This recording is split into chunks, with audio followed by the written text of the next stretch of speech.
Je suis ravie de vous retrouver encore une fois pour une nouvelle vidéo aujourd'hui. Vidéo un peu à la cool si je puis me permettre, un peu détente puisque c'est une FAQ fashion, une foire et questions fashion. J'en avais déjà fait une je crois, donc j'ai sélectionné quelques-unes de vos questions, celles qui revenaient le plus, celles qui m'inspiraient le plus, et puis en même temps je vais me paillettiser la tronche à l'aide de ces paillettes comme vous pouvez le voir. En fait j'ai fait une commande sur un site que je pensais anglais il y a quelques temps parce que ça s'appelle Colourpop avec un U et en fait c'est américain. Heureusement c'était une commande groupée avec une pote donc il y avait quand même pas mal de trucs, mais bon je pense que c'est pas hyper éco-friendly, du coup je vous conseille pas forcément. Je sais qu'il y a une marque de paillettes dont une meuf m'a parlé en soirée parce que justement elle avait des paillettes et que je lui demandais genre, je crois que ça s'appelle Sissi la paillette, ouais voilà, Sissi la paillette, je l'avais pris en photo, regardez. Et ça apparemment c'est français et éco-friendly. La première question, elle est hyper intéressante, elle m'a été posée par Léonie, j'y ai jamais pensé mais je trouve ça hyper cool comme question. Pourquoi les créateurs déboulent-ils entièrement vêtus de noir à leur défilé? C'est vrai ça, pourquoi? Je pense qu'il y a plusieurs théories, plusieurs pistes qui peuvent être exploitées. La première, c'est que le noir c'est quand même une couleur, c'est la couleur de la mode déjà. Et puis c'est surtout une couleur très paradoxale qui porte psychologiquement des valeurs qui peuvent totalement correspondre à ce que veut véhiculer un créateur ou une créatrice de mode lorsqu'il salue. C'est-à-dire qu'on a l'impression que c'est une couleur faussement timide, plutôt utilisée par les gens qui veulent s'effacer, qui veulent pas trop se faire remarquer. Du coup, bon bah, ça pourrait correspondre quand même à un créateur ou un styliste qui aimerait s'effacer derrière sa création. Souvent les stylistes ils sortent juste dire bonjour et ils repartent très vite dans les coulisses, ils ont pas envie de overstep sur leur silhouette, sur leur création, sur leur collection, etc. C'est assez rare. Or, moi je trouve que c'est assez faussement timide parce que le noir c'est aussi une couleur qui est un symbole d'autorité en fait, qui véhicule une forme de puissance tout en étant assez discrète. Donc je pense que cette espèce d'entre-deux entre la discrétion et la puissance, l'autorité, c'est ce que recherchent potentiellement les créateurs et les stylistes.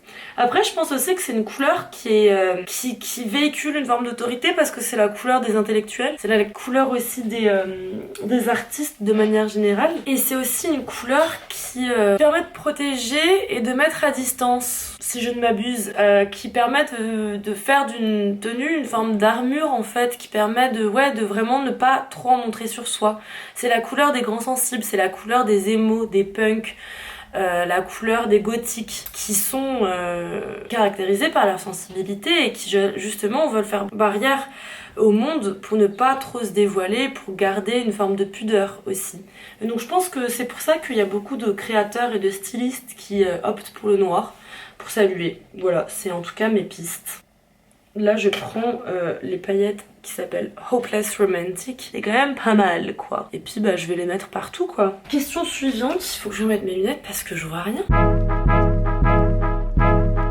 Peut-on toujours s'habiller comme on veut, mon corps, mon choix? Myriam nous pose cette question. Dans cette question, la question que j'entends, en tout cas que j'ai envie de traiter, c'est la question du féminisme du choix. Est-ce que dans la mode on peut se dire mon corps, mon choix, du coup je me maquille parce que j'en ai envie, parce que c'est pour moi, c'est pour me sentir en confiance, etc. Je m'épile pour les mêmes raisons, c'est absolument pas pour le regard extérieur, etc. Est-ce que ça a vraiment de la valeur? Est-ce que c'est vraiment véridique? Qu'est-ce que ça vaut cet argument? J'ai un avis assez tranché sur la question. Je trouve que ce féminisme du choix, il a des limites hyper localisables en fait. La première, c'est que ça recoupe un féminisme ultra individualiste, ultra libéral, très américain, le féminisme de l'empowerment qui me débecte un petit peu personnellement. Sorry. C'est un féminisme qui selon moi tend à effacer les mécanismes sociaux, les déterminismes, les dynamiques sociales, politiques dans lesquelles on est ancré. L'intersectionnalité aussi, parce qu'on n'est pas seulement une femme, on est aussi une femme blanche, noire, d'une certaine classe sociale, etc. Et en fait pour moi, cette idée de mon corps, mon choix, ça tend à oublier justement toutes ces structures qui nous font bien réaliser qu'un choix, c'est finalement rarement le nôtre. Vous voyez ce que je veux dire? J'ai l'impression que ce féminisme de l'empowerment, de mon corps, mon choix, je me maquille parce que c'est vraiment pour moi, ça me fait me sentir bien, alors que je suis en train de me maquiller en vous parlant de ça. Comme toujours dans mes vidéos, je fais partie de la critique que j'énonce. Pour moi, c'est une solution un peu trop facile qui tend à nous rassurer, à nous donner bonne conscience, nous en tant que femmes féministes, pour se rassurer sur certaines de nos pratiques. Il faut arrêter de vouloir donner un prétexte féministe à chacune de nos actions parce que on tend à effacer les paradoxes qui font nos identités. Or, c'est les choses les plus importantes et les plus intéressantes de nos identités, c'est les paradoxes, justement. C'est là où il y a du contraste que ça devient intéressant, c'est parce que il y a quelque chose qui bute, qu'il y a un problème. Alors, réfléchissons à ce problème collectivement, plutôt que de le polisser, de se dire mais non, regardez, c'est super féministe en fait cette pratique d'aller dépenser 30 balles par mois chez l'esthéticienne pour qu'elle enlève l'intégralité des poils de mon corps, ou de se maquiller tous les matins, ou de se lisser les cheveux tous les matins, ou de machin et de trucs. C'est super féministe, y a pas de problème. Y a un problème, mais pensons-y. Et puis c'est pas grave, enfin je veux dire, moi je sais très bien que je fais des trucs parce que j'ai envie de me conformer, parce que je cède à la pression sociale, au male gaze, à plein de choses, hein, parce que je vis dans une société tout simplement, et que je ne suis pas un individu dont le libre arbitre et la force de volonté est telle qu'il terrasse toutes les injonctions sociales. Bien sûr que non. Mon corps, mon choix, tout ce discours-là, il a tendance plutôt à m'énerver. Sur ce, je rajoute une bonne dose de paillettes. Question suivante. C'est un peu un package de questions. Comment gagnes-tu ta vie? Quel métier voudrais-tu faire? Plan pour le futur, etc., etc. Hey, c'est la moi du montage. Je me rends compte que j'ai pas du tout été claire dans une partie de ma réponse, du coup je m'insère. Ce par quoi je gagne ma vie, c'est que je suis copywriter en freelance. Copywriter, c'est quoi? C'est un métier où tu bosses dans le digital. En gros, c'est de la conception éditoriale et de la rédaction de texte, grosso modo. Je fais ça en freelance. Et ce que je disais après, c'est que ce qui est cool, c'est que vu que j'ai plus cours maintenant, à partir de septembre, avec cet emploi du temps en freelance qui me permet de travailler quand je veux et d'où je veux pour la plupart du temps, ça me permet de me garder en fait des créneaux pour travailler sur mes projets personnels, sur ma chaîne YouTube notamment. Et ça, je suis trop contente, j'ai grave hâte, ça m'excite de fou. Donc stay tuned, j'ai envie de vous dire, parce qu'il va se passer des choses quoi. Voilà. Et puis après, j'ai quelques collaborations par-ci par-là, mais bon, pas non plus très souvent. Notamment avec Arte, ce dont je suis évidemment hyper heureuse. On a un concept qui s'appelle Déshabiller le cinéma. Je sais pas si vous avez vu, c'est des réels qui ont été postés sur le Insta de Arte. Ça, c'est vraiment mon dream job, quoi. Je regarde des films et puis je fais des critiques un peu marrante, philo, un peu tirée par les cheveux à partir d'un vêtement, d'un accessoire, d'un costume et tout. Donc ça c'est vraiment génial. Et puis à terme, j'aimerais bien, pourquoi pas, avoir mon propre média. Un magazine, ça serait ouf. Après bon, je sais que c'est super casse-gueule et qu'il y en a déjà énormément. Mais ouais, j'aimerais bien que Fashion Quiche continue à évoluer, à grandir. Enfin grandir. Pas forcément en termes de production, mais en tout cas, j'aimerais continuer à poster des vidéos et à continuer à penser à d'autres concepts, peut-être sortir aussi un peu de ce que je fais habituellement. Et puis voilà, c'est un peu mon plan. À quoi ça ressemble là? Je vais en mettre un petit peu aussi avec parcimonie. On remet un petit peu de rose parce qu'il n'y a jamais assez de rose. La question suivante. Ta famille idéale fashion. C'est une idée de Margot et franchement c'est la meilleure idée. En gros elle me dit par exemple qui est-ce que t'imagines en tata, en cousin, en machin. Alors dans la famille idéale fashion de Fashion Quiche, je demande la mère. La mère, Stella McCartney. Elle est british. Franchement très stylée, ça veut dire qu'elle connaît hyper bien Londres, ça veut dire qu'elle est quand même un peu extravagante, excentrique, marrante.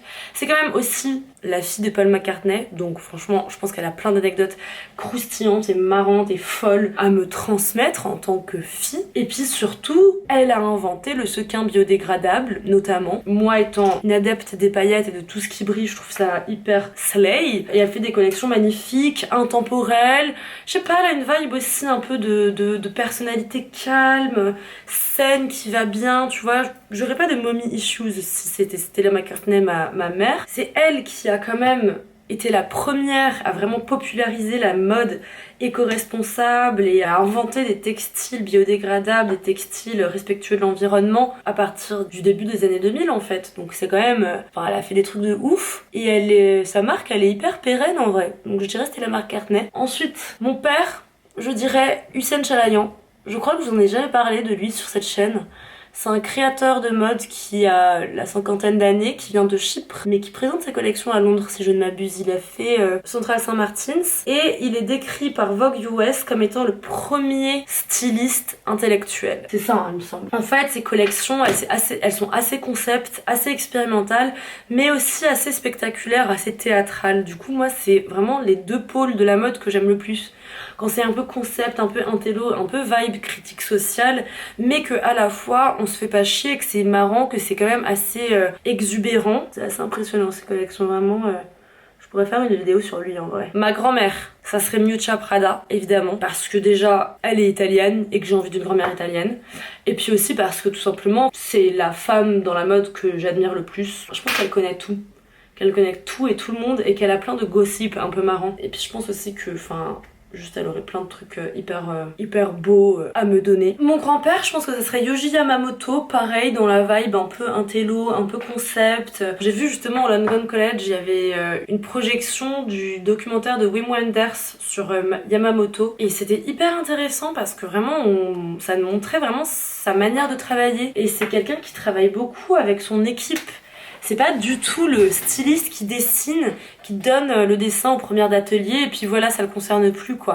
Pas du tout, lui, il va vraiment voir le tissu, voir avec les modélistes comment ça donne et puis après il va déconstruire, il va couper dans le tissu, enfin c'est une approche extrêmement différente. C'est quelqu'un de très poétique, très sensible, il s'est considéré comme un fabricant de vêtements et jamais comme faisant partie de la fashion. Du coup, voilà, j'aimerais bien qu'il soit mon grand-père. Ma tante, ça serait Victoria Beckham, c'est la tante slay, riche, un peu barge, un peu folle, où c'est bien que ça soit pas ta mère, tu vois, c'est mieux que ça soit ta tante, mais en même temps, fin, incroyable comme tante quand même. Ma sœur, je suis obligée, c'est Alexa Chung, enfin j'ai été tellement fan d'elle quand j'étais plus jeune que je suis obligée, puis enfin elle m'emmènerait à Glastonbury et puis on ferait plein de trucs ensemble quoi. Mon frère, je pense que c'est Jean-Paul Gaultier, bon il est un peu vieux pour être mon frère, mais... C'est un peu le foufou de la mode, qui est hyper drôle et qui est en même temps très cultivé, et qui embrasse la vie à pleines dents, qui croque la vie à pleines dents, donc moi j'ai envie que ce soit mon frère. Voilà pour ma famille fashion. Il y a Lucille, coucou Lucille, ma meilleure amie d'enfance qui me demande est-ce que tu peux dessiner rapidement le look qui te représente le plus? Parce que c'est une dessinatrice. Moi, je ne suis pas une dessinatrice, mais je vais essayer de le faire. J'ai même pas de feuille blanche. Alors, j'avais peut-être envie de mettre du rouge à lèvres, mais en même temps... Mon uniforme, c'est tout simplement... Voilà. Là, c'est ma veste sans manches Harley Davidson que j'ai trouvée en fripe, que je ne quitte plus depuis que je l'ai achetée l'année dernière, que je trouve incroyable. Avec un petit haut de ce type, avec un col assez près du cou en dessous, une mini-jupe, des cols en résille, des chaussettes noires bien tirées, et puis des chaussures un peu lambda, noires, voilà. La question d'après est un peu compliquée, c'est plusieurs... Enfin, c'est vraiment celle qui est le plus revenue. On me demande de faire une vidéo sur la mode et l'écologie. On me demande si c'est possible d'aimer la mode et d'avoir un mode de vie anticapitaliste, etc. etc. C'est un peu toutes ces questions qui se recoupent un peu. Et j'ai vachement du mal à répondre à ces questions. Oui, j'aimerais beaucoup faire une vidéo entière dédiée à la mode et l'écologie, la mode et l'anticapitalisme, mais c'est tellement paradoxal pour moi que c'est très compliqué de trouver un angle pertinent. Mais selon moi, la mode et en tout cas l'anticapitalisme sont tellement à des années-lumière dans le principe même de la mode, qui est un principe de nouveauté, qui est un principe de régénérescence et de toujours aller plus vite, plus loin. La mode qui crée quand même des besoins artificiels et qui est tellement liée à la consommation, à l'hyperconsommation dans laquelle on est plongé sans cesse, que j'ai beaucoup de mal à écrire cette vidéo. J'ai déjà essayé. Oui, je vais la faire, c'est sûr. Mais il faut que je lise plus de trucs et puis il faut que je trouve une manière de la faire qui soit plus intéressante que simplement dire bah non. Parce que je pense que, en fait, à partir du moment où les êtres humains devront toujours s'habiller, il faut qu'on se pose cette question. Si vous avez des pistes, si vous avez lu des trucs sur la mode, l'écologie, l'anticapitalisme et tout, n'hésitez pas en commentaire à me le dire, à me donner des références. Question suivante, et c'est la dernière. Est-ce fashion d'être à la mode? Merci Renaud d'avoir posé cette question. Est-ce fashion d'être à la mode? Eh bien je vous la pose, je vous le demande. En fait j'ai du mal à comprendre cette question, mais en même temps elle m'intéresse parce que fashion, si tu entends est-ce fashion dans le sens genre est-ce que tu vas faire partie de l'histoire de la mode avec un grand H si t'es à la mode? Non, je pense pas, parce que les gens qui sont à la mode sont plus souvent des moutons que des iconoclastes. Je suis une moutonne de la mode, évidemment, hein. Peut-être que les gens les plus fashion sont ceux qui sont incompris et incomprises, dont le style nous débecte actuellement. Ça recoupe pas mal les questionnements de la vidéo pourquoi le moche est à la mode, cette question, j'ai l'impression. Renaud, je te conseille d'aller voir cette vidéo, peut-être qu'elle t'apportera quelques éléments de réponse. Voilà, écoutez, j'ai été ravie de tourner cette vidéo, cette FAQ fashion un petit peu plus light et un peu moins prise de tête que d'habitude. Si vous l'avez aimé, n'hésitez pas à la liker, ça fait toujours plaisir. Et puis bah on va se retrouver très vite, très prochainement pour une vidéo, soit celle sur Billie Eilish, soit une sur la haute couture, là parce que c'est la semaine de la haute couture en ce moment à Paris et j'ai vu 2-3 trucs dont j'aimerais bien parler. On verra, en tout cas restez connectés et puis prenez soin de vous. Bisous.